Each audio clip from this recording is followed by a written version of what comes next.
Hi, I'm Raven Lunis. I'm a musician from Brazil. On this one, I'm gonna speak about how reading inspires my lyric writing. I shared a bit why reading has been one of the most important way for me to get inspired and feel creative. I'm going to go a little deeper on this video. I said that I really liked fiction because there is this thing with the characters and the stories that I often get connected to. I connect with them and I just feel so connected that I don't want the book to end. But then the book ends and I get this feeling that many people also have. You kind of get the blues that is like, oh my god, there's no more stories with those characters anymore. In the case of Anne Rice that I spoke about, Blood and Gold, you may have more stories with those characters because they are chronicles, so they come back on another vampire stories, but not like that. That one was through one character's point of view, and it was the only one, and it was his story. It was about Marius. I don't know if you guys know about Anne Rice. Anne Rice was the author of Interview with the Vampire. I'm a really huge fan of hers. Unfortunately, she has passed away and she's not gonna write anymore for those chronicles, so now it's really done. When I'm over with the books, they're gone. Of course, I can reread everything, but it's not new stories unless they come up with an Anne Rice AI that's gonna go on writing stuff for her, but not really new stuff. So yeah, now I know that I'm never gonna have another one of those books about Marius. So when I get these kinds of blues, I need to just go and express myself through that feeling and through that perspective, because I'm so connected to the characters that I kind of feel like them. So I want to just go deep inside whatever it is that they're making me feel and try to write through their perspective. Not just the lyrics. Here I'm talking about lyrics, but not just the lyrics, but the song. I want the song to express what I'm feeling also, not just the lyric. And that's a very important thing to mention. But it's not just fiction. I talked about The Artist's Way and Catching the Big Fish by David Lynch, The Artist's Way by Julia Cameron. One is about the artist way, so it's specifically about that and creativity and why we self-sabotage and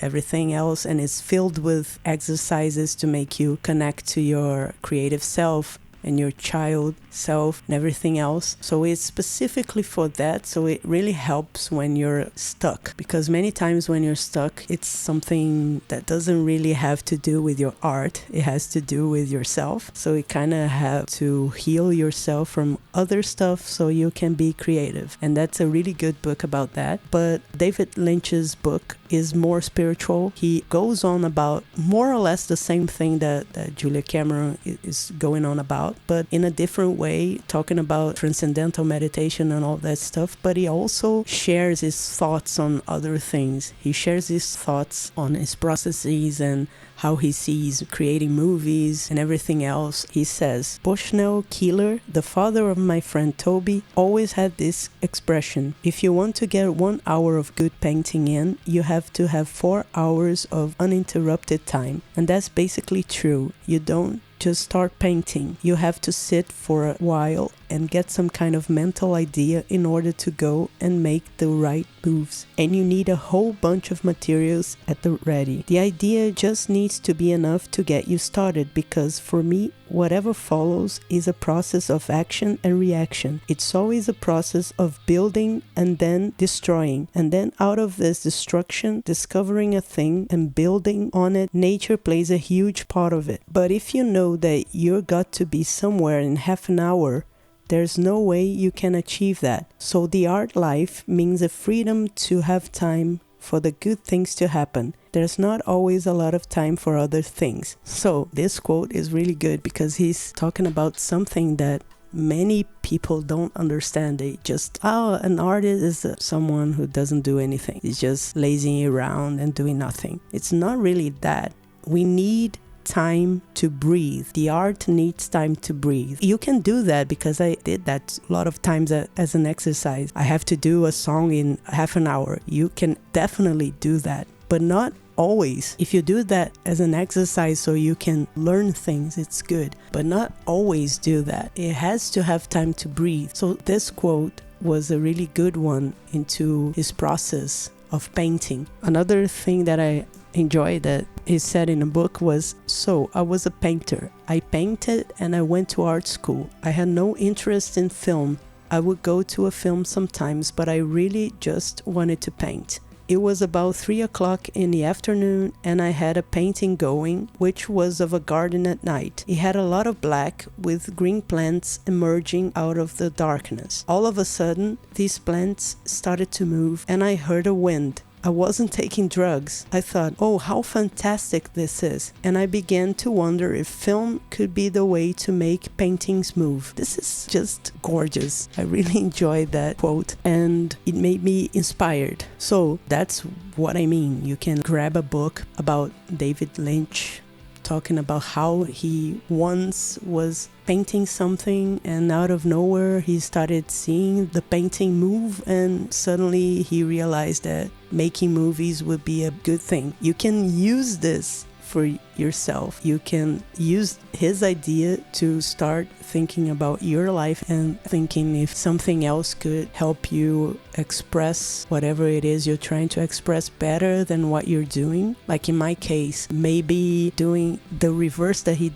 did, like going to paint, not making a movie, but making a song. And I was like, okay, I'm stuck. And while I'm trying to make this song, something visual comes to mind. I'm really fond of doing that, uniting songs and music to video and visuals. So I'm naturally doing that all the time, but sometimes the visuals are really intense in my mind while the songs and the music are not. So this time I have to leave the music behind for a bit and then just go paint something. Just go draw something, I don't know. Express myself visually, go record something on camera, take some pictures, I don't know. And then go back to music. So through reading, you go all the way to those ideas, because that's why I'm saying that reading is really important for me specifically, and that it's been really inspiring my lyric writing, because if you read a book, you can explore ideas and ideas and ideas that not necessarily has to do with the title of the book or the theme of the book, just ideas that connect to each other. That's why I remember David Lynch, because he speaks a lot about that. An idea that brings other ones, that brings other ones. You are inspired to chase them, and that's the beauty of the inspiration. So that's it. For me, usually is fiction, but it can be anything. So how it works for me is the connection to the character or the story, and I really get into it. I've just recently finished reading 1Q84 by Murakami, and I really enjoyed the book. It was a really huge book to read, but strangely enough, it didn't feel like it. I wanted more, and I felt really sad that it was over. And I know that the book was great for me when I feel like that. So it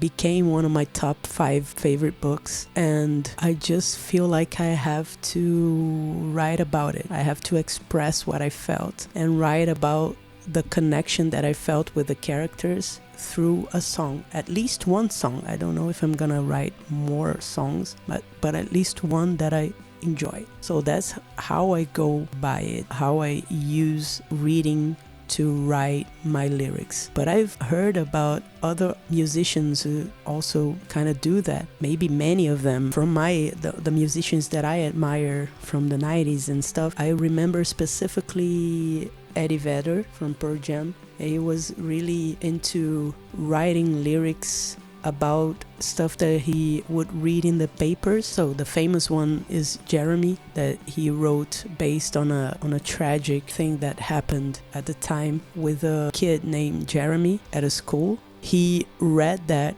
on the paper, and then I think he automatically went to write the song. I don't know it, but I know that he was really moved by, shocked of course, but moved to write about that story.